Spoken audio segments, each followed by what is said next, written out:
So the agreement that American workers made with capitalism was simple.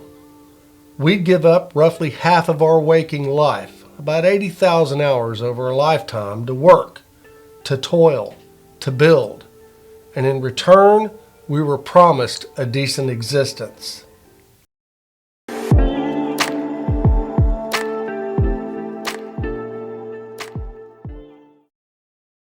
A home, a car, a family, groceries that didn't break the bank. That was the deal. We didn't expect luxury. We expected fairness. We expected that our labor would give us a life worth living. But somewhere along the way, the deal changed, and nobody told us. We're still working harder than ever, but the life we were promised vanished. So the question is, what happened to the deal we made? Who broke it? And why are we still holding up our end when they've walked away from theirs? This isn't an economic collapse, it's a moral one. And it started the moment we decided that people were expendable and profit was not. Meet Harold. Back in 1978, Harold was a line worker at a steel plant in Pennsylvania. He wasn't rich. He wasn't educated beyond high school, but he was respected. The company he worked for offered health care, a pension, and a Christmas bonus. They sent flowers when someone died. They held company picnics. Everyone there knew his name. Harold made enough money on his one job to buy a modest home, raise 2 kids, own a Chevy, and take the family camping every summer. Not luxurious, but sustainable. Harold worked there 31 years and retired with dignity. It's now 2025. Meet Adam. Adam is 27. He's a factory worker at an air conditioning manufacturer. He works there an average of 50 hours a week. He also juggles a DoorDash gig on weekends. He makes money, but it's never enough. His rent, food, automobile expenses, gas, internet, and insurance actually outpace his earnings. He's in a spin cycle, just making ends meet while getting deeper and deeper in the credit trap. No health care, no pension. He can't afford to pay into these systems. No one at work even knows his birthday unless he posts about it. Work is impersonal and mechanical. Adam has met the owner once, last year at a facility tour. His whole of company interactions are with HR, which isn't even located on the premises. Adam's life isn't just unsustainable financially, it's unsustainable emotionally too. He feels like he isn't part of something. He's not building toward anything. He's just trying to make it 1 week at a time. Somewhere between Harold and Adam, the world gave up on American workers. Businesses morphed into profit centers, not product and service centers. And people? They became commodities, components, parts. There was a time not long ago when being an employee meant being a part of something. Companies didn't just ask what you could do for them, they asked how they could take care of you too.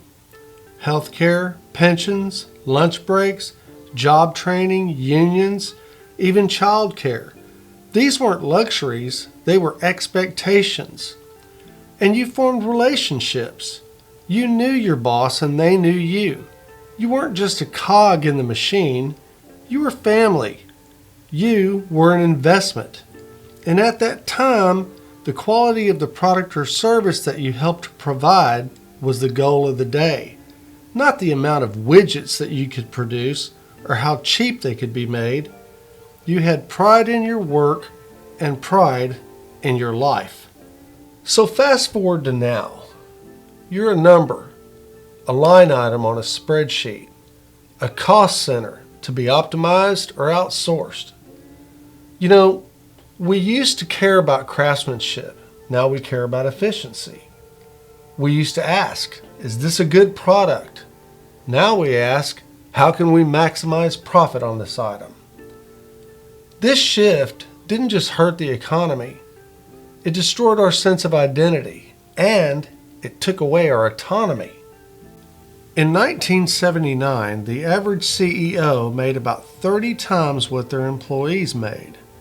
In 2025, that number is over 399 times. Some CEOs make more in a day than their lowest paid workers make in a year. At the same time, productivity has skyrocketed, up 64% since 1979, but worker pay only up 17% in that same period. So where did the money go? Stock buybacks, bonuses, executive pay, lobbyists? They call it growth, but really, it's just greed. There is no moral argument for one man making $400 million while his employees work 2 jobs to survive. That's not capitalism, it's corruption wrapped in capitalism's clothing. When profit becomes the only motive, ethics get tossed out the window. And when ethics disappear, so does human dignity. If we want a future that works, we have to return to values that worked. Dignity, fairness, stability, community, and purpose. This isn't about going backward. It's about remembering what made life worth living in the first place. We have the technology. We have the knowledge. What we lack are the guts to put people first again. Imagine an economy where the workers are stakeholders, where success is shared, where time is valued, and where ethics are optional, where the quality of a product or service is more important than the profit it provides. You want to make America great again? Start there. Life in America didn't become unsustainable by accident. It became unsustainable the minute we accepted that greed was normal and ethics were negotiable. It's time to stop blaming the poor and start blaming a system that treats every person like a temporary asset. We don't need more hustle, we need more humanity, because the real cost of profit is everything worth living for. I'd like to dedicate this video to the American worker, because it's you that built this country. It's you that put us on the map, and it's you that'll get us out of this mess they put us in. Thank you.